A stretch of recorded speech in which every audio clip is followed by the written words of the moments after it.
Muy bien, hermanos, continuamos con la predicación expositiva de la primera carta de Pablo a Timoteo. Nosotros ya hace semanas que venimos estudiando esta porción de texto. Estamos parados en el capítulo 5, versículo 17 al 25. Hoy vamos a cerrar esta porción, vamos a cerrar el capítulo. Nos vamos a concentrar específicamente en los versículos 22 al 25, para que aquellos que toman nota. Y durante varias semanas nosotros estuvimos estudiando las instrucciones que Pablo le va a dar a Timoteo en cuanto al trato que deben tener los pastores.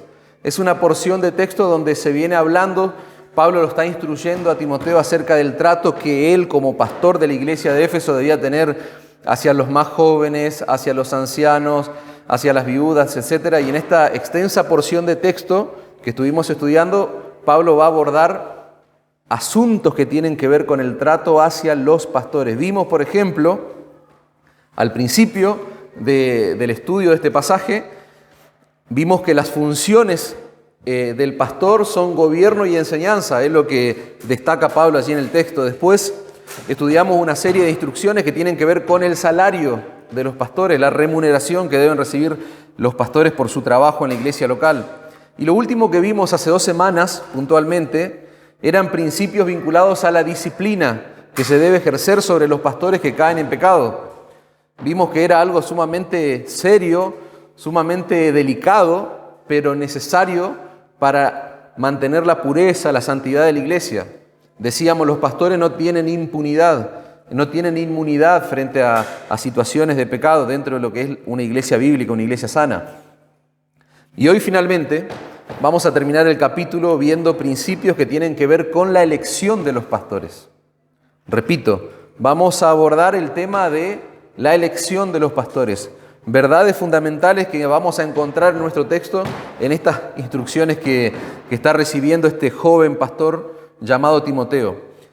Nosotros la semana pasada cumplimos 5 años, hermanos. Decíamos, no cumplimos la semana pasada, en realidad lo celebramos la semana pasada, por cuestiones ya de razones obvias, lo celebramos y tuvimos una reunión especial el domingo pasado, pero 5 años llevamos como iglesia, desde que comenzamos el proceso de plantación de iglesia en esta localidad. Y yo estoy seguro que ustedes van a coincidir plenamente conmigo que durante ese periodo de tiempo nosotros aprendimos muchas verdades que son esenciales en cuanto a cómo debe ser una iglesia bíblica, cómo debe ser lo que consideramos una iglesia sana. De hecho, comenzamos hace algunas semanas a estudiar conceptos y principios los días miércoles que tienen que ver con el entendimiento de lo que es una iglesia sana. Y un principio sumamente importante para la plantación y la consolidación de una iglesia local, hermanos, es precisamente el tema que está abordando Pablo en esta porción de texto, la elección de un pastor. La elección de un pastor no es algo irrelevante para una iglesia local que pretende ser una iglesia sana. Es algo sumamente importante, sumamente crucial. La elección de un pastor se transforma en un evento, hermanos, en un hito, podríamos decir, de gran trascendencia para la iglesia local, para una iglesia sana, para una iglesia bíblica. En estos 5 años nosotros hemos aprendido muy bien que la iglesia es nada más y nada menos que el cuerpo de Cristo. La iglesia, decíamos meses atrás, es un organismo vivo que se compone de aquellos que fueron llamados a la salvación en Cristo, los verdaderos creyentes. A través de esa gente, a través de esas personas, la iglesia no es un edificio, decíamos semana atrás, son personas que fueron salvadas, como decíamos en la oración, que fueron pecadores que fueron lavados de sus pecados. ¿Cómo? Con la sangre preciosa de Cristo. Fueron lavados y comprados por la sangre de Cristo. Eso es la iglesia del Señor Jesucristo. Y en esa iglesia, cuando esa iglesia está junta, cuando esa iglesia está reunida, nosotros sabemos que allí están ocurriendo cosas sumamente especiales. La presencia de Dios se manifiesta en ese lugar.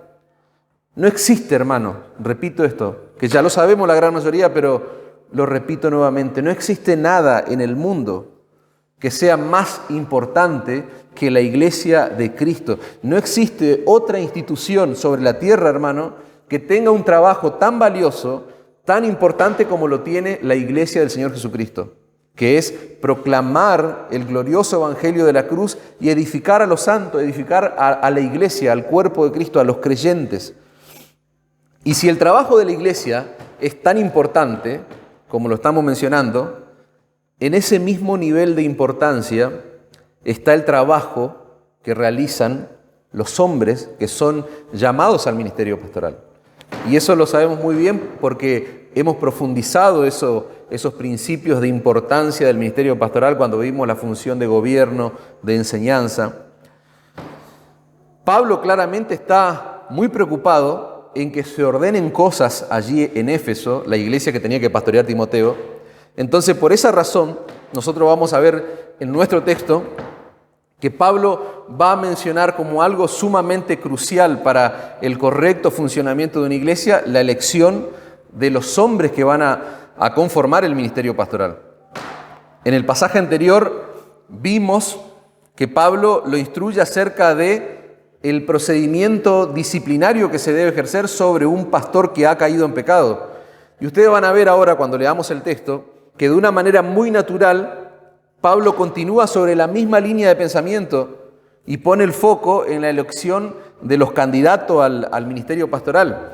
Y la idea básicamente es, si Timoteo quería evitar pasar por esa situación compleja que estudiamos hace 2 semanas atrás de disciplinar a un pastor, si Timoteo quería evitar todo eso, lo primero que él tenía que hacer era tener sumo cuidado, precaución al momento de seleccionar hombres para que ejerzan el ministerio pastoral en la iglesia. Por eso, Pablo le provee las instrucciones que nosotros vamos a leer y vamos a estudiar ahora en el pasaje. Vamos a leer, me gustaría leer desde el verso 19, hermanos. Desde el versículo 19, que ya lo hemos estudiado, pero vamos a empezar de ahí. Contra un anciano, decíamos semanas atrás, no admitas acusación, sino con 2 o 3 testigos. A los que persisten en pecar, repréndelos delante de todos. Fíjense cómo Pablo está involucrando a la iglesia en un proceso disciplinario. Y decíamos que esa expresión de delante de todos hace referencia delante de los demás pastores que están allí, pero nosotros sabemos que un proceso disciplinario tan serio, por la luz que nos da la Escritura, no se lleva a cabo en privado, se lleva a cabo públicamente. Entonces esa expresión delante de todo involucra a la iglesia local. Entonces Pablo le dice, a los que persisten en pecar, repréndelo delante de toda la iglesia, delante de los demás pastores, para que los demás también teman, dice el texto. Te encarezco, dice, delante de Dios y del Señor Jesucristo y de sus ángeles escogidos, que guardes estas cosas sin prejuicio, no haciendo nada con parcialidad. Hasta ahí vimos, y ahora cerramos el pasaje. No impongas con ligereza las manos a ninguno, ni participes en pecados ajenos. Consérvate puro. No bebas agua, sino usa un poco de vino por causa de tu estómago y de tus frecuentes enfermedades. Los pecados de algunos hombres se hacen patente antes de que ellos vengan a juicio, mas a otros se les descubren después. Asimismo se hacen manifiestas las buenas obras y las que son de otra manera no pueden permanecer ocultas. Hasta ahí el texto, hermanos. Hasta ahí el pasaje de la palabra de Dios. Fíjense. Vamos a poner atención a algunos detalles que vemos. Lo primero que Pablo le dice en esta porción del pasaje es no impongas con ligereza las manos. La idea es no te apresures. Al momento de elegir a un hombre para ejercer el ministerio pastoral, no te apures. Hacelo responsablemente y prudentemente. Es lo que podríamos traducir con nuestras palabras lo que Pablo le está diciendo. Nosotros vemos en toda la Escritura, pero específicamente en el Nuevo Testamento, hermano, nosotros podemos ver, tenemos luz en cuanto a esto, que el acto de imponer las manos sobre un hombre estaba relacionado con la ordenación al servicio del Señor. Cuando se imponía las manos sobre un hombre en la iglesia, allí en la iglesia primitiva, tenía que ver específicamente con la designación que se estaba haciendo sobre ese hombre. Se estaba identificando a ese hombre como un siervo del Señor y que ahora iba a tener labores santas, un oficio santo, muy noble. Imponer las manos sobre alguien era una confirmación pública de que esa persona era una persona idónea, era la persona indicada para servir en la iglesia, en el ministerio pastoral. Imponer las manos sobre alguien significaba identificación. se estaba identificando a esa persona, se estaba simbolizando de una manera especial que hay algo único, hay algo especial, sumamente importante que está ocurriendo entre esa persona y el oficio que va a llevar adelante esa persona. Cuando nosotros vemos la imposición de mano, no tenemos que verlo como algo antiguo, hermanos, valga la redundancia. No tenemos que verlo como algo irrelevante, como algo superficial, no. Porque es una práctica que la Iglesia del Señor conserva hasta nuestros días. La imposición de manos sobre un hombre tiene que ver, repito, con algo sumamente crucial para la vida de ese hombre y el rol que él va a llevar adelante en el cuerpo de Cristo. Tiene que ver con algo sumamente importante para todos nosotros como iglesia local. Imponer las manos, hermanos, repito, simbolizaba algo sumamente especial en cuanto a ese hombre y su trabajo. Eso es lo que no se debe hacer a la ligera, es lo que le está diciendo Pablo. Eso, no te apresures para hacer eso. Dice, nunca te apresures cuando tengas que nombrar a un líder de la iglesia, dice la Nueva Traducción Viviente. La palabra ligereza, que se traduce en la Reina Valera 60, nosotros podemos traducirla como apresuradamente. Da la idea de hacer algo sin tomar el tiempo necesario para pensar, para meditar en lo que se está haciendo.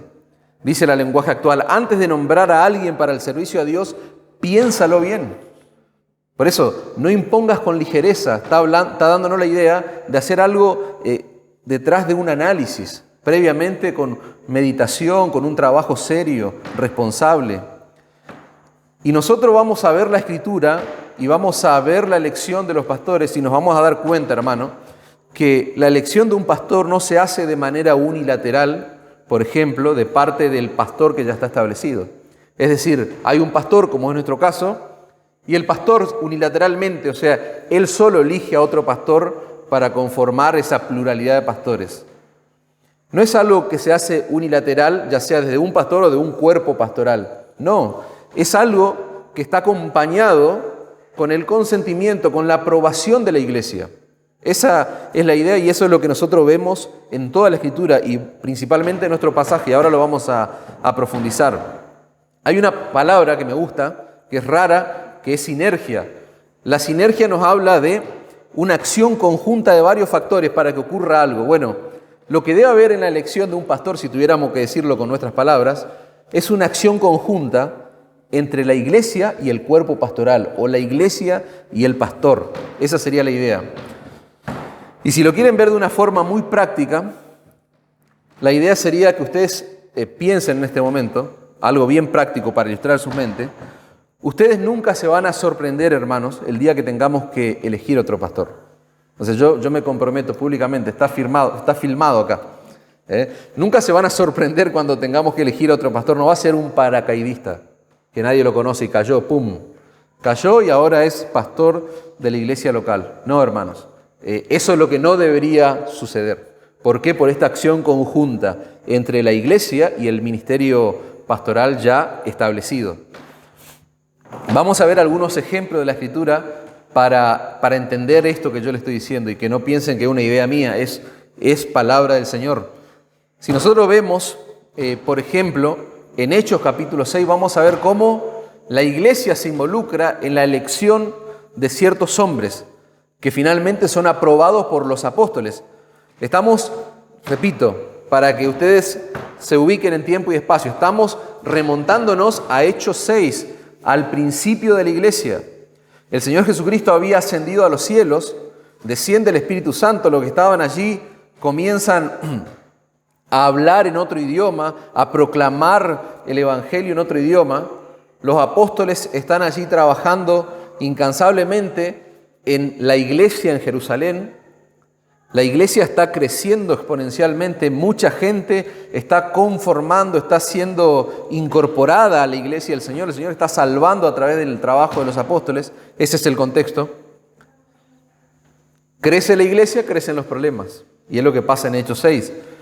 Hechos capítulo 6, allí en la pluma de Lucas, que es quien escribe este libro, Lucas va a relatar un problema que surge con las viudas de un sector de la iglesia primitiva.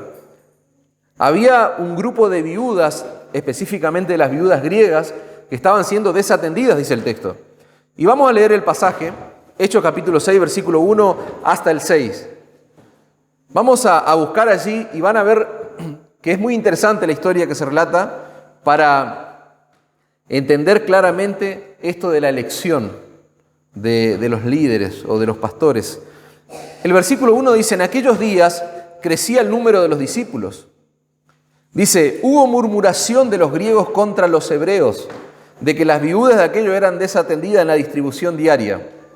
Claramente la iglesia primitiva era muy consciente de las necesidades que tenían aquellas mujeres viudas desamparadas. Había una atención diaria de estas mujeres, pero ¿qué pasa? Dice que algunas viudas eran desatendidas. Entonces los 12, los apóstoles, convocaron a la multitud de los discípulos y dijeron: no es justo que nosotros dejemos la palabra de Dios para servir las mesas. Fíjense, los 12 convocaron a la multitud de discípulos. Los 12 convocaron a los creyentes, aquellos genuinos creyentes que se identificaron con Cristo en ese primer siglo, que estaban siguiendo a Cristo, que estaban siguiendo sus enseñanzas. Dice, esa multitud de discípulos, hermanos, podríamos interpretarla claramente como la iglesia. Los apóstoles involucraron a la iglesia. ¿Y qué les dijeron? Versículo 3. Buscad pues, hermanos, entre vosotros a 7 varones de buen testimonio, llenos del Espíritu Santo y de sabiduría, a quienes encarguemos este trabajo, y nosotros vamos a persistir en la oración y en el ministerio de la palabra. Y fíjense lo que ocurrió. Le agradó eso a la iglesia, porque esa propuesta cayó muy bien en toda la multitud de discípulos. Y eligieron, dice, a Esteban, varón lleno del Espíritu Santo, Felipe, Prócoro, Nicanor, a Timón, a Parmenas, a Nicolás, prosélito de Antioquía. Y verso 6, a los cuales, dice, presentaron ante los apóstoles, quienes orando le impusieron las manos. Fíjense, vemos en el pasaje, en el principio de la iglesia, esta práctica ya de imponer las manos. Ese solo pasaje, hermano, que nosotros leímos, esa porción de texto, nos da mucha luz para entender esa sinergia que decíamos antes, esa acción conjunta de la iglesia y sus líderes en cuanto a la elección de un nuevo servidor, de un nuevo pastor, de un diácono. En este caso, se considera este pasaje como el precedente que tenemos del ministerio diaconal, dicen algunos estudiosos. En Hechos capítulo 6 nosotros vemos un procedimiento interesante, hermanos, para la elección pastoral. Fíjense, la iglesia buscó a esos hombres entre la multitud, dice el texto, pero ellos no fueron inmediatamente puestos en su oficio. No es que la iglesia buscó, se reunieron, buscaron hombres y ya le dijeron, este va a ser el pastor. No, ellos fueron llevados a los apóstoles, dice el texto, y ellos aprobaron la elección. Fueron los apóstoles los que aprobaron la elección. ¿Y cómo manifestaron esa aprobación? La manifestaron imponiendo las manos sobre esos hombres que estaban allí. Si nosotros avanzamos allí en el libro de Hechos y miramos, por ejemplo, la ordenación del apóstol Pablo y de Bernabé para el ministerio, vamos a ver una vez más esa acción conjunta entre la iglesia y los pastores de la iglesia para encomendar y ordenar a Pablo y a Bernabé. Dice Hechos capítulo 13, había entonces en la iglesia que estaba en Antioquía, fíjense, en esa iglesia había profetas, maestros. Y dice el pasaje, Bernabé, Simón, estoy leyendo Hechos 13:1, Bernabé, Simón, el que se llamaba Níger, Lucio de Cirene, Manaén, el que se había criado junto con Herodes el tetrarca, y Saulo. Posteriormente, el gran apóstol Pablo. Versículo 2, ministrando estos al Señor y ayunando, dijo el Espíritu Santo, apartadme a Bernabé. Fíjense, el Espíritu Santo obró en un contexto de ¿qué? De ayuno y de oración. Dice, apartadme a Bernabé y a Saulo para la obra a la que los he llamado, dice. Entonces, habiendo ayunado y orado la iglesia y ese ministerio pastoral, dice, le impusieron las manos y los despidieron. Los enviaron a la obra misionera. De hecho, a partir de este capítulo, todo el eje del obrar de Dios se va a centrar en el gran apóstol Pablo, el autor de nuestra carta que estamos leyendo. El Espíritu Santo, hermano, algo importante destacar, no vino a Pablo y a Bernabé y le dijo, vayan al ministerio. Ahora ustedes son misioneros, apóstoles. No. El Espíritu Santo obró allí en la iglesia. Ellos salieron con la aprobación de la iglesia. Y esa aprobación, como lo vimos allí en Hechos capítulo 6, fue confirmada, fue manifestada por la imposición que hicieron esos pastores locales allí de la iglesia de Antioquía, esos pastores que estaban gobernando la iglesia local. Yo quiero centrar la atención de ustedes para hacerlo un poco más dinámico a esto. Piensen ustedes en la importancia de la elección de un pastor, que ya lo dijimos al principio, el impacto que eso tiene en la iglesia, pero yo quiero que ustedes piensen, la gran mayoría de los que estamos acá, en nuestros comienzos, en nuestros inicios. ¿Ustedes se imaginan si nosotros al principio, en vez de buscar una iglesia, nos hubiésemos autoproclamado iglesia? Nos hubiésemos autoproclamado, hubiésemos nombrado un pastor y listo, ¡pum!, servimos al Señor.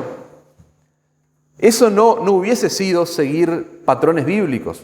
Gloria al Señor que no hicimos eso, hermano. Gloria al Señor que Él nos guió a una iglesia sana, a una iglesia bíblica, y la plantación, escuchen esto, la plantación de esta iglesia local, hermano, fue llevada a cabo de acuerdo a parámetros bíblicos. Eso lo tenemos que saber todos. La plantación de esta iglesia local fue llevada a cabo de acuerdo a parámetros bíblicos, hermano, que el Señor estableció en su palabra y que hoy los estamos profundizando, que hoy lo estamos estudiando. Cómo tiene que ser la conformación de la iglesia, todo lo que venimos aprendiendo de la iglesia local, el pastorado, el ministerio pastoral, el trato hacia los pastores en todas sus aristas, principalmente en la elección. Pero cuando estudiaba esto, pensaba en nuestros comienzos, en nuestros inicios. Gloria al Señor que no hicimos eso, aún así tengamos nobles intenciones. De hecho, creo yo, en lo personal, que hay muchas personas con intenciones muy nobles, pero que no siguen patrones bíblicos. El Señor, por su gracia, nos ayudó, nos guió y nos llevó a buscar una iglesia sana para poder plantar una iglesia sana en este lugar siguiendo, como les dije antes, principios y patrones bíblicos. En Hechos 14, si quieren buscar allí, se va a hablar otra vez de Pablo y Bernabé. Lucas va a decir allí en Hechos 14 que Pablo y Bernabé andan recorriendo las iglesias y están constituyendo ancianos en cada una de esas iglesias. Y me encanta lo que dice el verso 23 de Hechos 14. Y constituyeron ancianos en cada iglesia. Y habiendo orado con ayuno, les encomendaron al Señor en quien habían creído. La lenguaje actual dice, en cada iglesia, Pablo y Bernabé nombraron líderes para que ayudaran a los seguidores de Jesús. Después de orar y ayunar, fíjense, ponían las manos. Nos da más luz sobre la palabra constituyeron. Esta traducción dice, después de orar y ayunar, ponían las manos sobre esos líderes y le pedían a Dios que los ayudara pues ellos habían creído en Él. Eso dice el lenguaje actual de Hechos 14:23. Esa palabra constituyeron, hermano, que se traduce en la Reina Valera 60, es una palabra griega que significa levantar las manos, básicamente, y da la idea de poner las manos sobre alguien. Uno levanta la mano y pone las manos sobre alguien. Es el sentido, es el significado de la palabra griega que se traduce como constituyeron, que es lo que hicieron Pablo y Bernabé. Y así podíamos estar profundizando otros pasajes, que no viene al caso, ya creo que es suficiente, para mostrarnos a nosotros el acto de imponer las manos. Esa acción conjunta, decíamos, de la iglesia con los líderes, con los pastores, para nombrar a un nuevo pastor. Esos pasajes, de hecho, nos muestran cómo la iglesia era involucrada, hermanos, en la selección de los hombres. Pero la aprobación final, claramente lo vemos, era de los apóstoles o de los pastores locales. Y en nuestro pasaje de 1 Timoteo capítulo 5, versículo 22, en nuestro pasaje nosotros vamos a ver el mismo patrón. La iglesia tiene que estar involucrada, hermano, por lo que decíamos antes. Pablo le dice a Timoteo que involucra a la iglesia para disciplinar al pastor que ha caído en pecado. A los que persisten en pecar, repréndelos delante de todos.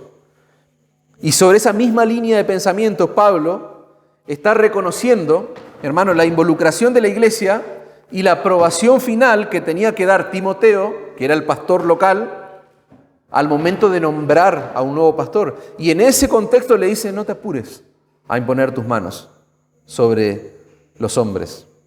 Y si queremos entender aún más, hermano, en profundidad las implicaciones de elegir un nuevo pastor como iglesia local, nosotros tenemos que mirar al mismo Timoteo. ¿Por qué? Porque la carta que nosotros estamos estudiando nos habla de ciertos detalles que rodearon al nombramiento, a la ordenación de Timoteo. El apóstol Pablo, hermano, tenía toda la autoridad apostólica. Repito, Pablo tenía toda la autoridad apostólica para decirle a Timoteo en su segundo viaje misionero, cuando él lo selecciona. Ustedes recordarán que en el primer viaje misionero, lo estudiamos en Hechos, Timoteo se convierte a Cristo. En su segundo viaje misionero se lo integra al equipo misionero de Pablo. Y el apóstol Pablo tenía toda la autoridad, hermano, para decirle a Timoteo: vení, trabajá conmigo, vos vas a ser nombrado pastor, vas a ir a la obra misionera, vamos a trabajar, vamos a entregarlo todo. Pero la carta que Pablo le está escribiendo nos da detalles de la ordenación de Timoteo, porque no fue así. Pablo no hizo eso, hermano. Pablo sometió a Timoteo al examen de la iglesia. Pablo involucró a la iglesia. Los pastores de la iglesia tuvieron que dar su aprobación para que Timoteo se integre a su equipo. ¿Por qué? Porque 1 Timoteo 4:14, Pablo le va a dar unas palabras de ánimo a Timoteo, temiendo que tal vez su ánimo flaquee, su carácter se debilite por todas las tareas difíciles que él tiene que hacer. Y Pablo le va a decir: no descuides el don que hay en ti, que te fue dado mediante profecía con la imposición de las manos del presbiterio. Terrible, hermano. La Nueva Traducción Viviente dice: no descuides el don espiritual que recibiste mediante la profecía que se pronunció acerca de ti cuando los ancianos de la iglesia, cuando los pastores de la iglesia te impusieron las manos. Eso nos da más luz de lo que estamos estudiando, en la ordenación y el nombramiento de este hombre que está aquí en el eje, está en el centro de nuestra vista, Timoteo. Él tenía una tarea difícil que llevar adelante en la iglesia de Éfeso, pero él fue ordenado siguiendo patrones bíblicos. El gran apóstol Pablo no abusó de su autoridad apostólica. Los pastores de la iglesia tuvieron que dar su aprobación para que Timoteo salga a la obra del Señor. Y eso mismo es lo que tiene que hacer Timoteo ahora, al momento de ordenar a un pastor. Yo pensaba, y quiero, antes de continuar con el texto, bajar algunas aplicaciones, que nos examinemos frente a estas instrucciones que tal vez nos pueden parecer un tanto lejanas. Porque bueno, como dijimos siempre, está la tentación en cada uno de nosotros en pensar que esto es un pasaje para pastores y no es tanto para la iglesia, pero no, hermanos. O sea, si vos estás acá por primera vez, segunda vez, tercera vez, y venís hace 10 años, y vos pensás que esto es solamente para los pastores, no, estás equivocado. Esto es para todos los creyentes, para la iglesia del Señor. Y la pregunta para hacernos meditar y examinar nosotros es: ¿qué implicaciones prácticas tiene esta acción conjunta de la iglesia y de los pastores para elegir un nuevo pastor? ¿Qué implicaciones prácticas tiene? Fíjate que desde el momento en que yo te demostré bíblicamente que al momento de elegir un pastor, eso no se hace de ninguna manera de forma unilateral, sino que se involucra a la congregación. Desde el momento en que yo te demostré bíblicamente eso, ya está, listo. Se derriba por tierra esta idea de que esto puede ser únicamente para aquel que quiere ser pastor. No, esto es para toda la iglesia, para hombres y mujeres, para niños, para toda la congregación presente. Estas instrucciones que Pablo está dando a Timoteo, hermano, nos tienen que llevar a todos los miembros de la iglesia local a examinar nuestras vidas, a todos, en torno a mi identificación con la iglesia local, a mi pertenencia con la iglesia local, en todo lo que tiene que ver con el desarrollo de mi vida espiritual, hermanos. A ese nivel nos tiene que llevar a examinar a todos, hermanos. Fíjense que nosotros estamos viendo que en algo que es sumamente importante para la expansión del reino de Dios, para la expansión del trabajo que tiene la iglesia en el mundo, en algo que es sumamente importante, como por ejemplo la elección de un pastor, en eso Dios me quiere involucrar a mí. O sea, Dios quiere involucrar a su iglesia. De ninguna manera se va a hacer, los pastores que están allí van a arreglarse entre ellos y van a nombrar a alguien, no. Sobre ellos recae la responsabilidad de aprobar eso, pero es la iglesia la que tiene que estar allí vigilante, la que tiene que estar involucrada en algo sumamente importante para la expansión del reino de Dios. Eso es lo que estamos estudiando, hermano. Si vos no te involucrás en la vida de la iglesia, vamos a cuestiones prácticas. Si vos no te involucrás en la vida de la iglesia, si vos no madurás espiritualmente, si vos no creces en tus vínculos dentro de lo que es el cuerpo de Cristo, si vos no creces en relaciones con tus hermanos, con los que tenés ahí sentado a tu lado, vos no solamente estás manifestando un estancamiento, un deterioro de tu vida espiritual, un estancamiento en tu fe, sino que estás incapacitado para involucrarte, por ejemplo, en el proceso de selección de un pastor. Algo tan importante para la iglesia del Señor. Si vos estás en un deterioro espiritual en tu vida personal, vos no estás capacitado para involucrarte en algo sumamente importante como elegir a un pastor. Cuando haya que elegir un pastor, por ejemplo, vos pensás que puede ser tomada en cuenta la opinión de alguien que se encuentra en esa condición, que está aislado, básicamente, de lo que es la iglesia, la vida de la iglesia, etc. Esas son las implicaciones prácticas que nos deben llevar a nosotros a meditar en lo que estamos estudiando, hermano. Y esto es para todos los hombres que están aquí presentes. Pocos, pero buenos.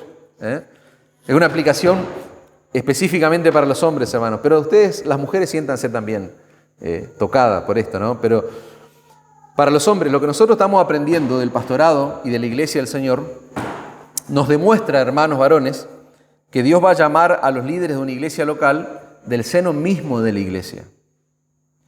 Todo lo que nosotros estamos aprendiendo nos demuestra eso. Yo hace rato ya vengo diciendo que el laboratorio, el lugar donde se generan, donde se levantan siervos del Señor es en la iglesia local. La iglesia es el laboratorio, por decirlo de alguna manera, para ilustrar de alguna manera.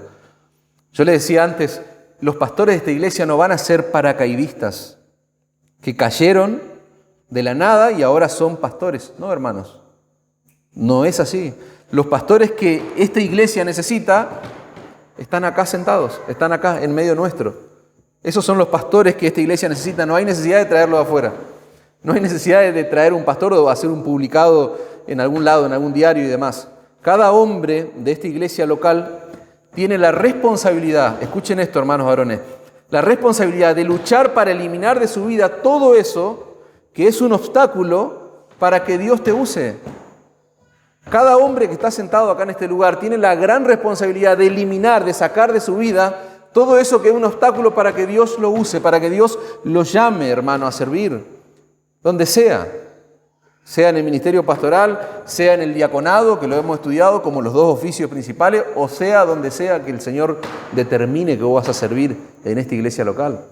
Cada uno de nosotros tenemos la responsabilidad de sacar, hermanos, de erradicar de nuestra vida eso que puede ser un obstáculo. Dice un autor, me encanta lo que dice este hombre, dice: cada hombre de la iglesia local debe trabajar en su vida para desarrollar el carácter que Dios toma en cuenta a la hora de señalar a un creyente para algún oficio en su iglesia. Y fíjense qué interesante esto, hermano. No todos los hombres serán pastores, pero sí todos los hombres que conforman la membresía de una iglesia fueron llamados para servirle a Dios a tiempo completo. Todos los hombres que conforman la membresía local de una iglesia fueron llamados para servir a Dios a tiempo completo. ¿Saben lo que nosotros tenemos que desarrollar, hermanos hombres, para ser usados por el Señor? Carácter. Eso es lo que nosotros debemos desarrollar para que el Señor nos use, carácter. Vos podés ser el tipo más capaz, vos podés ser la persona más capaz, vos podés ser el hombre que tiene más capacidades que cualquiera en este lugar, pero si vos no tenés un carácter conforme al de Cristo, si vos no tenés ese tipo de carácter que Dios toma en cuenta a la hora de llamar a alguien, tus capacidades no sirven para nada y no vas a ser colocado en ningún oficio dentro de la iglesia, en ningún ministerio. ¿Por qué? Porque se necesita carácter, hermano. Si tenés carácter, lo tenés todo. ¿Por qué? Porque Dios capacita a los que llama. Me explico, nosotros las personas, los hombres, lamentablemente empezamos por el final. Nosotros miramos, este hombre tiene grandes capacidades, grandes virtudes. Y después pensamos en el carácter. Pero Dios lo primero que mira es el carácter de un hombre para llamarlo. Y después lo va a capacitar. Y me gusta esa expresión, Dios capacita a los que llama. Pero sin carácter, hermano, puede ser el hombre más hábil, más virtuoso. Pero si no tenés carácter, no sirve de nada, hermano. No vas a ser usado por Dios en su obra, en su iglesia. Todo lo que dice 1 de Timoteo capítulo 3, que lo hemos estudiado, sobre el que anhela obispado, es referido al carácter, hermanos.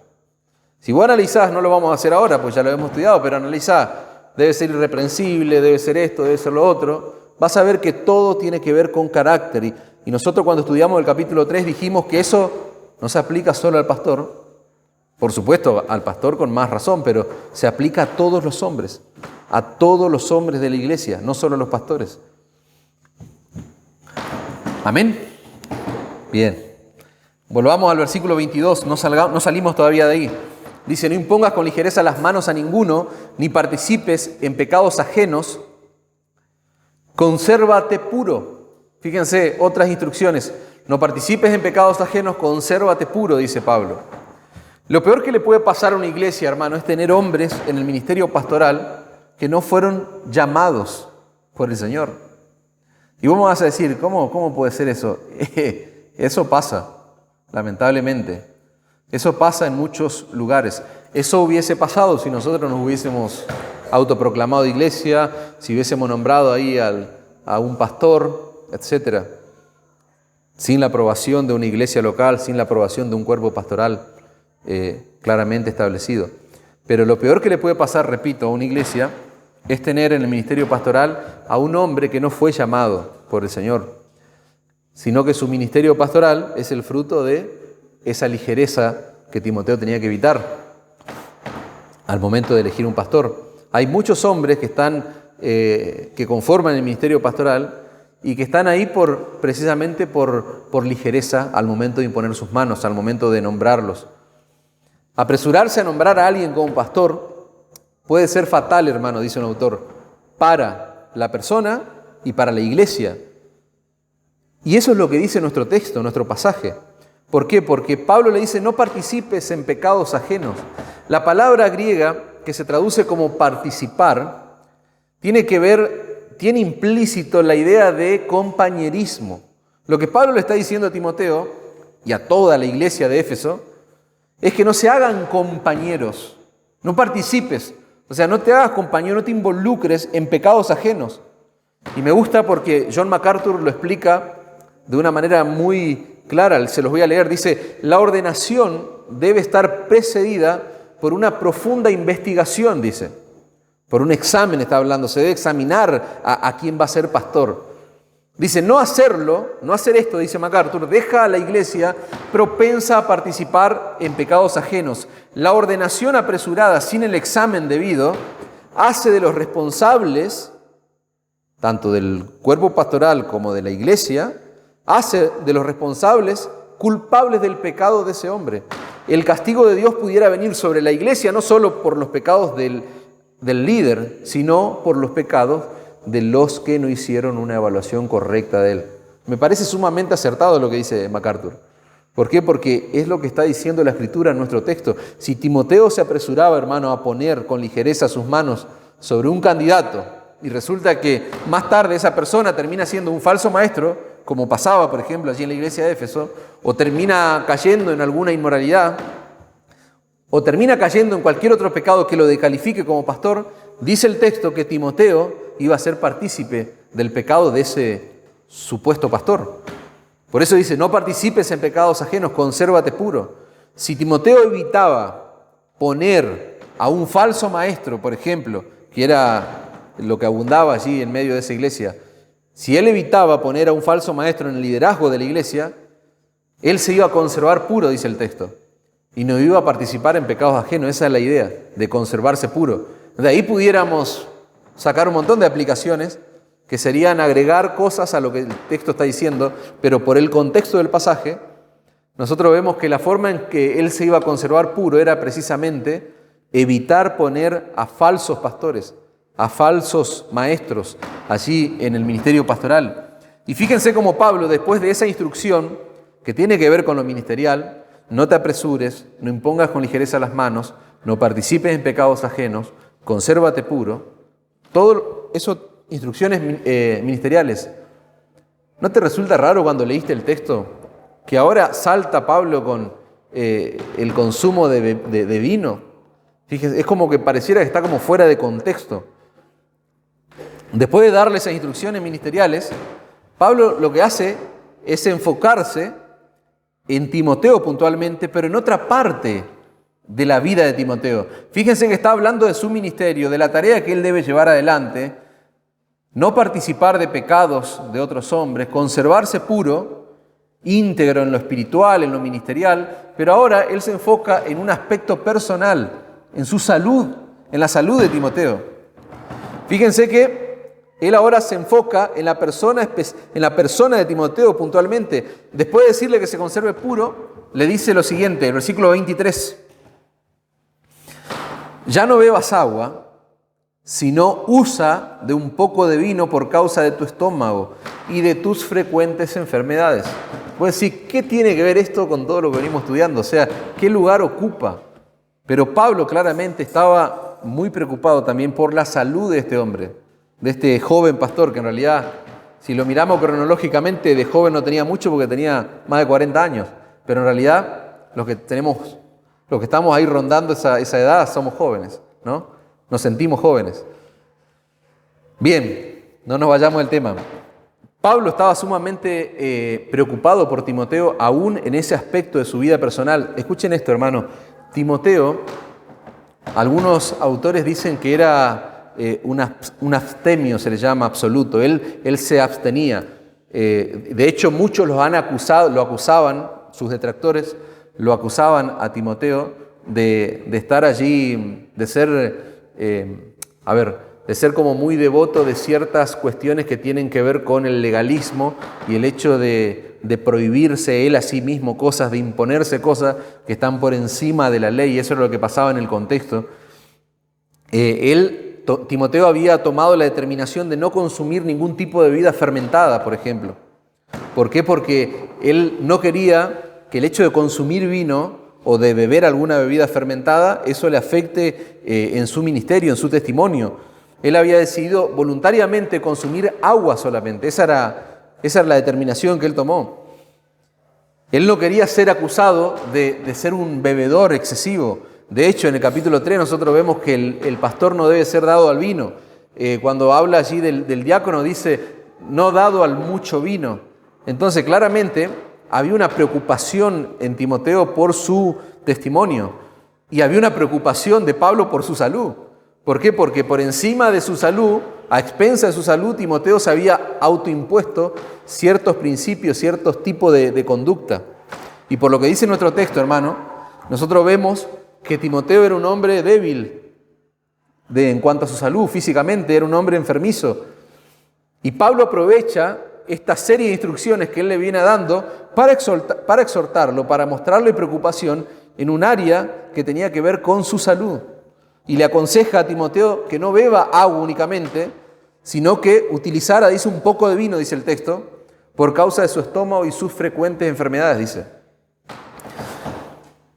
El agua, no hace falta que lo diga, pero por las dudas lo digo, o sea, no estamos hablando de un contexto donde había agua potable, agua mineral, etc. Estamos hablando del primer siglo, hermano, donde probablemente el agua estaba contaminada. De hecho, muchos historiadores dicen que esa zona, la zona de Éfeso y demás, tenía una contaminación muy interesante del agua. O sea que tomar agua exclusivamente en ese contexto, en esa época, podía resultar nocivo para la salud, tomar exclusivamente, sino que se usaba, por lo que dicen algunos estudiosos, el vino como una especie de medicina para contrarrestar los síntomas que por ahí provocaba el agua o las enfermedades que traía el agua.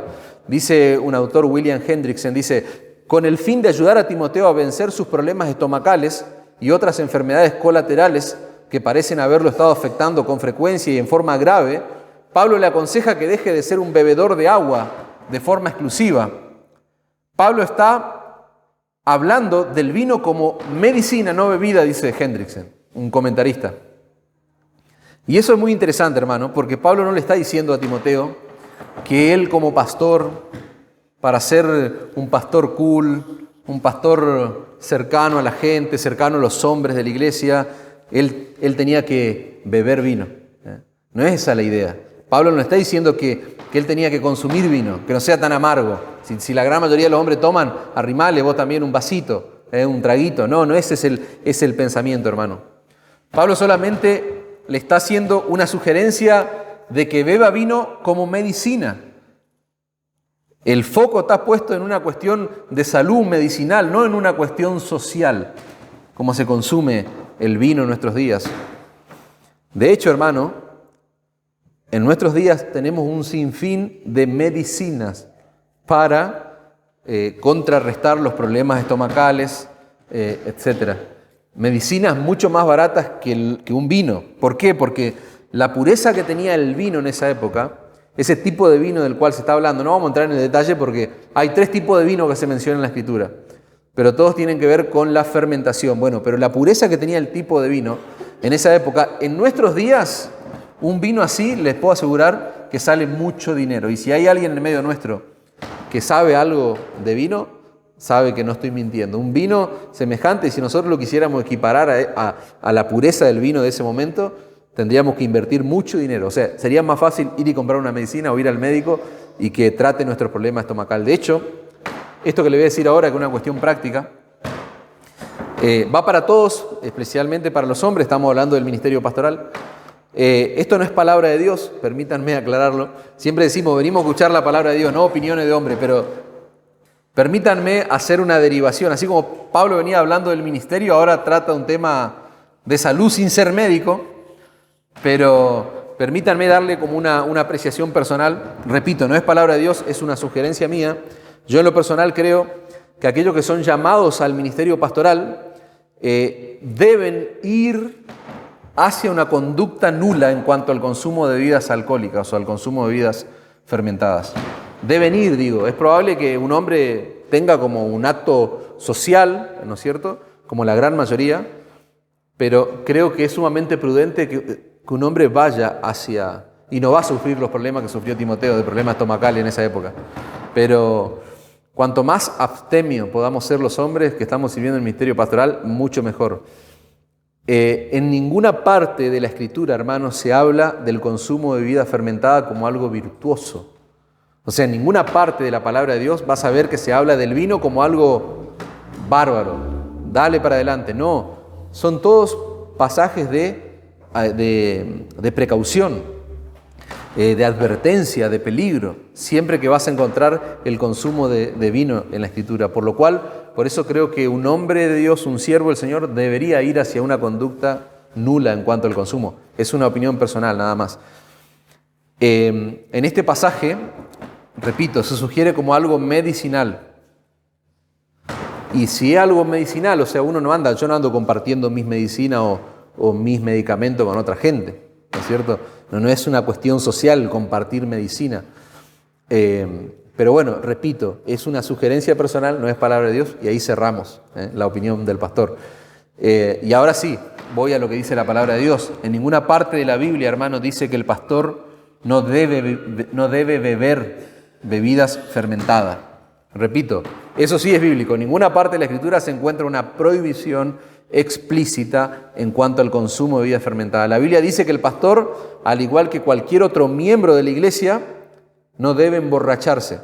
De hecho, en las calificaciones pastorales, en cuanto a que no debe ser dado al vino, la idea es, y de hecho muchas traducciones lo hacen, no debe ser un borracho. Eso es lo que se espera del pastor y del diácono, claramente, y de todos los hombres de la iglesia. Pero eso sí está claramente establecido en la Escritura, hermano.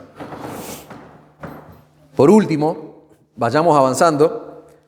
Fíjense que en el verso 25, vamos a poner nuestra atención allí en el pasaje 1 Timoteo, dijimos,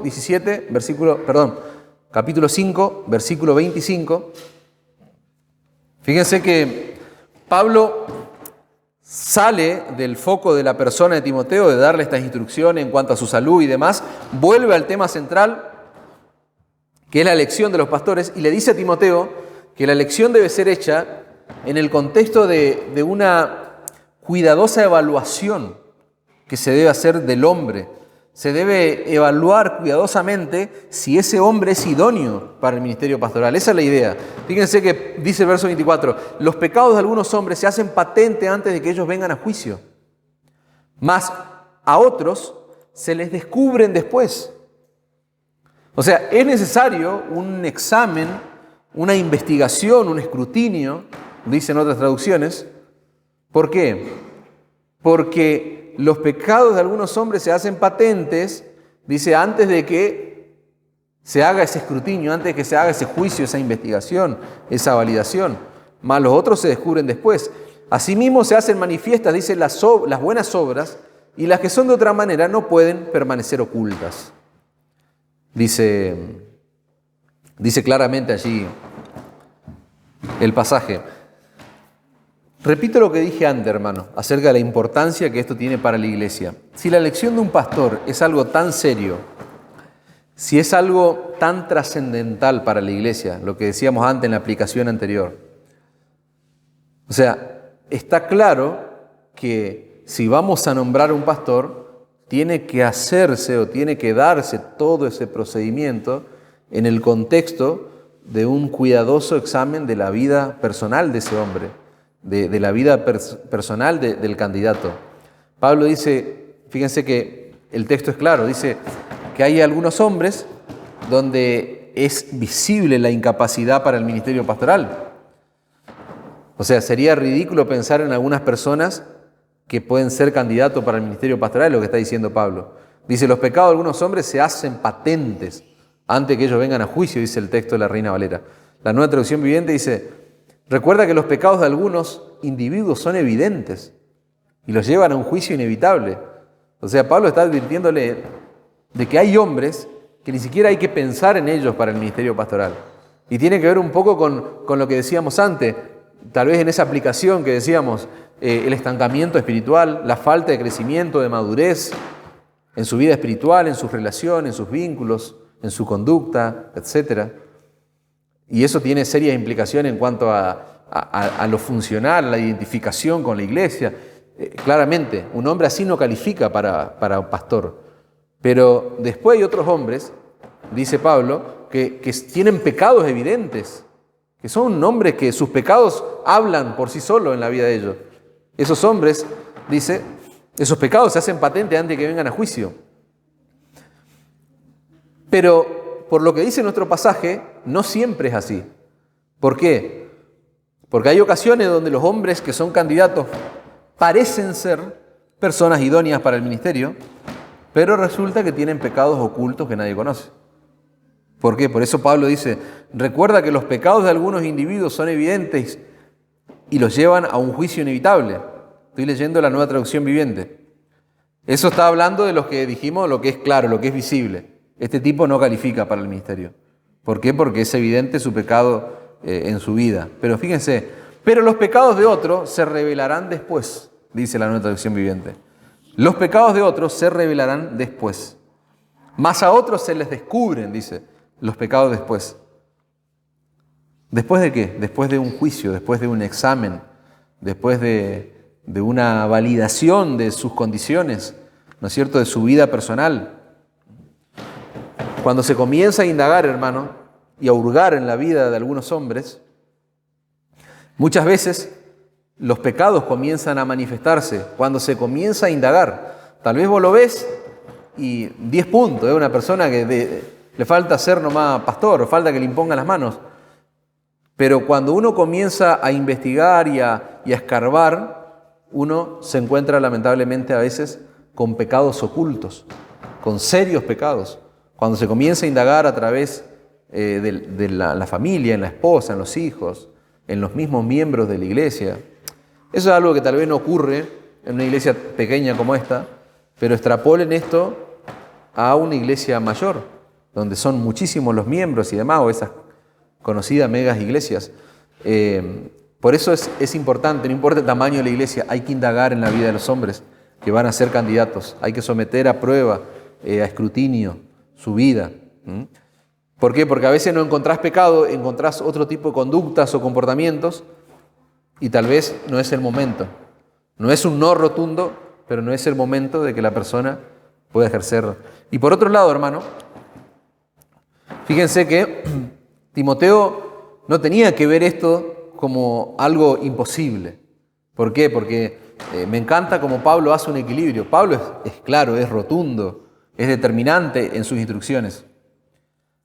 Y uno pudiera pensar en Timoteo, que tenía algunas cositas a nivel carácter, era un hombre tal vez temeroso, tal vez se veía abrumado por todas las tareas que debía llevar a cabo.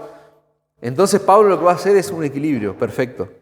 ¿Por qué? Porque para que Timoteo no vea que elegir un pastor era una tarea imposible, que tenía que caer del cielo acompañado de un ángel el que iba a ser un pastor, para que no vea como algo imposible, para algo inalcanzable, Pablo le va a decir en el verso 25, asimismo se hacen manifiestas las buenas obras. Los pecados en algunos son patentes, son claros, le dice en el verso anterior. En algunos hay que indagar, hay que escarbar, y ahí te vas a encontrar con la verdad, con el carozo, como quien dice. Pero dice, lo mismo pasa con las buenas obras, Timoteo. Así mismo es la palabra, o sea, lo mismo que ocurre con esas cosas malas, dice, se hacen manifiestas las buenas obras, y las que sean de otra manera no pueden permanecer ocultas. Se lo voy a leer la traducción viviente. De la misma manera, las buenas acciones de algunos son evidentes. Así como en otros los pecados son evidentes, las virtudes, las buenas acciones de algunos hombres se hacen evidentes, y las buenas acciones que se hacen en secreto algún día salen a la luz. Pablo le está haciendo este equilibrio, está sacándole todo temor a Timoteo de que vea como algo inalcanzable el nombrar a un pastor. Hay hombres, hermano, donde se nota claramente su crecimiento espiritual. Uno puede ver las virtudes que adornan la vida de ese hombre. Todos son testigos de las virtudes espirituales que tiene ese hermano y la manera en cómo está involucrado en la iglesia, cómo sirve desde que se convirtió hasta la fecha, ¿no es cierto? Y uno a veces dice, este es un hombre ideal, idóneo para el ministerio pastoral. Y eso es bueno ver eso. Pero ¿y qué pasa con esos hombres que tal vez no tienen virtudes tan relucientes, pero son hombres piadosos? Son hombres que tal vez no brillan tanto como el otro, que tiene buenas obras, buenas virtudes. Hay hombres que tal vez sus virtudes pasan por lo secreto. Son hombres de oración, son hombres llenos de virtudes en su hogar, en el trato con su familia, con sus hijos, con su trabajo, etc. Bueno, lo que Pablo está diciendo es que las buenas acciones tarde o temprano van a salir a la luz. O sea, eso no va a permanecer en secreto. Esa es la idea. La lenguaje actual dice, lo mismo pasa con las buenas acciones. Algunas se ven con facilidad, pero otras no. Sin embargo, ninguna quedará oculta, dice Pablo.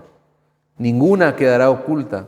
Hay hombres que sus buenas obras son claramente manifiestas, pero las que son de otra manera, las obras que no son claramente manifiestas de ese hombre, tarde o temprano van a salir a la luz. Y ahí es donde hay que poner el foco.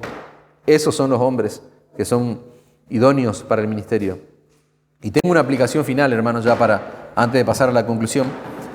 Si Dios te ha llamado al ministerio y Dios te ha dado cualidades, aptitudes para servirle, dice la Escritura que tarde o temprano esas cualidades saldrán a la luz.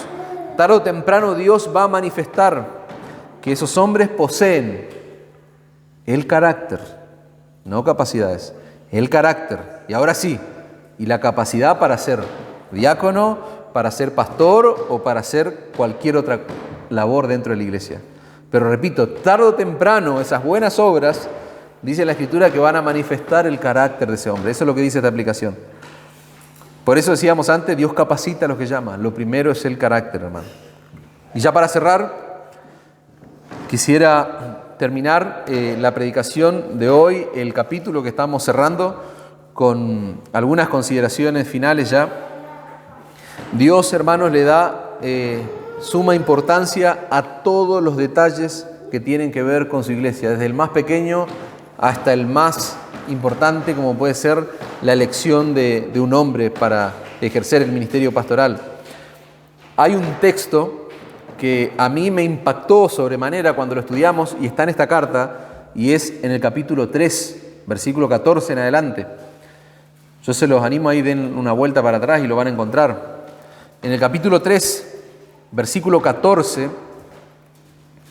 es interesante, hermanos, sumamente interesante lo que dice, porque Pablo, por lo que vemos en la carta, Pablo quería verlo a Timoteo, quería estar allí con Timoteo cara a cara, pero él tenía temor de que no llegara a ocurrir eso, y él no quería que Timoteo se quede sin estas instrucciones sumamente valiosas para su ministerio allí en Éfeso.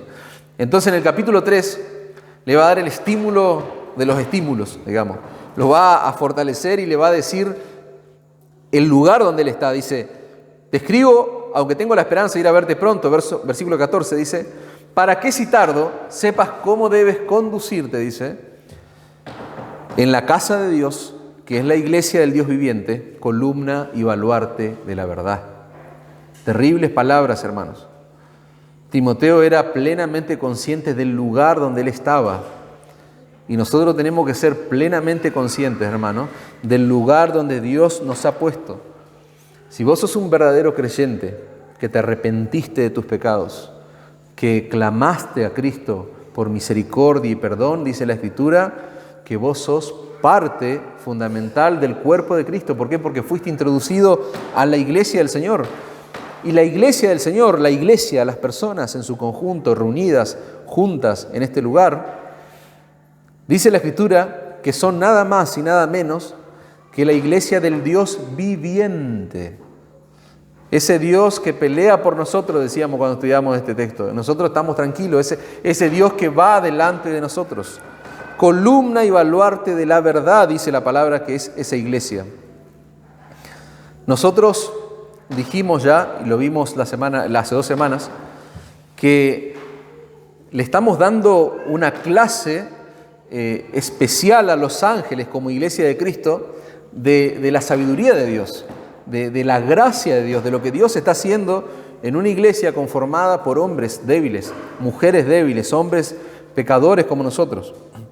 Nosotros ya hemos visto que cuando nos reunimos a adorar, nosotros estamos significando, estamos simbolizando, estamos representando en este mundo caído lo que es el santuario de Dios, lo que es ser casa de Dios, hermanos. Eso es la iglesia.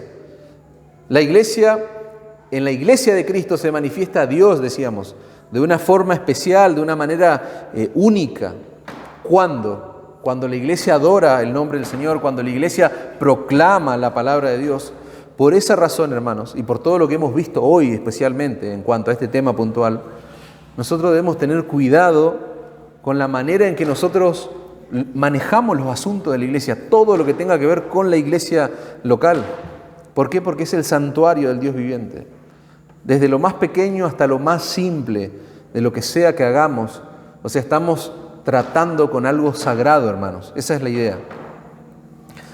Dice un autor, debemos tener mucho cuidado con la iglesia del Señor. Cada cosa que se hace en la iglesia debe ser examinada, dice, con mucha atención, en oración delante de su presencia. ¿Por qué? Porque cada aspecto de la iglesia es un asunto serio, desde lo más pequeño hasta lo más grande, como es la elección de un pastor. Vimos que Dios quiere que la iglesia se involucre en algo tan importante. No es ajeno esto al resto de la iglesia, no, es para toda la congregación. Y la pregunta que yo quiero hacerles a ustedes es si le estamos dando a la iglesia la misma importancia que Dios le da. Porque nosotros, yo estoy trabajando acá arduamente para mostrarte que la iglesia es importante para Dios. Y la pregunta es, ¿le estás dando vos a la iglesia la misma importancia que Dios le da en su palabra? ¿Vos estás tomando con seriedad la iglesia del Señor y todo lo que rodea su liderazgo, su ministerio, su enseñanza, tu participación en la iglesia, etcétera?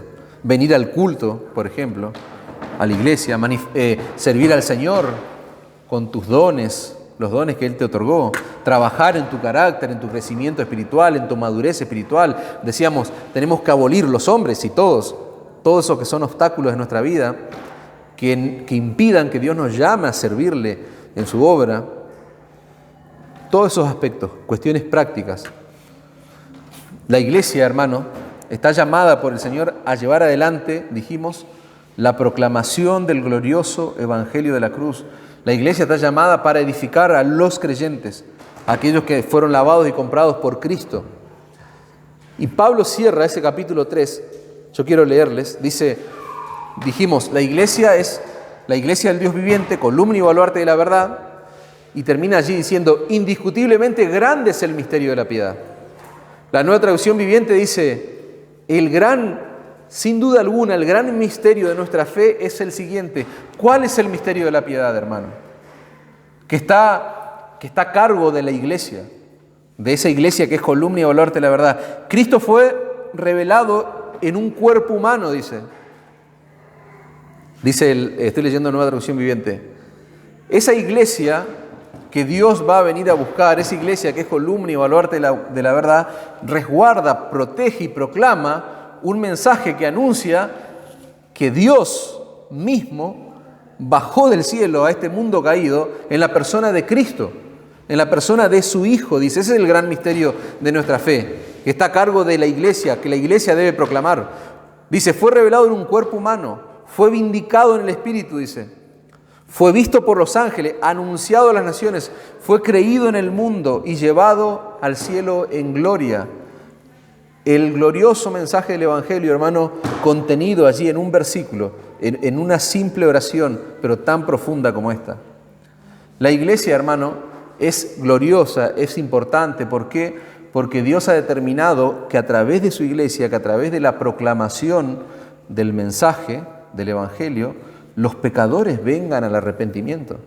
Fíjense que Dios ha determinado que un miserable pecador que está perdido allí en el mundo llegue al entendimiento del Evangelio, llegue al conocimiento de su verdadera condición de pecado, que se arrepienta, que clame por misericordia y perdón. A ese hombre o a esa mujer lo introduce en su cuerpo, que es la iglesia, lo capacita con dones, habilidades y talentos, los llama a servir, los llama al ministerio a los hombres. Es terrible lo que pasa en la iglesia, hermano. Es tremendo. Entonces, todas estas cuestiones que vimos en esta montón de semanas, 4 o 5 semanas, nos tienen que llevar a meditar, hermano, a tomar seriamente lo que es la iglesia del Señor y darle gloria a Cristo. Si vos sos un verdadero creyente, si te arrepentiste de tus pecados y tenés la convicción en tu corazón de que perteneces a Cristo, yo quiero decirte que estás en el lugar correcto, en el lugar precioso, en el lugar único. Y si no tenés a Cristo como tu Salvador, hoy es el momento. ¿Para qué? Para que te arrepientas de tus pecados, para que vayas a Cristo clamando por misericordia y perdón, para que haya gozo en los cielos, porque cuando los ángeles ven que un pecador se arrepiente por el trabajo que la iglesia está llevando a cabo, que la iglesia está llevando adelante en un mundo caído, dice que hay gozo en los cielos. Hay gozo en los cielos. ¿Por qué? Por lo que hace la iglesia acá, hombres y mujeres simples como nosotros, hermano. Amén.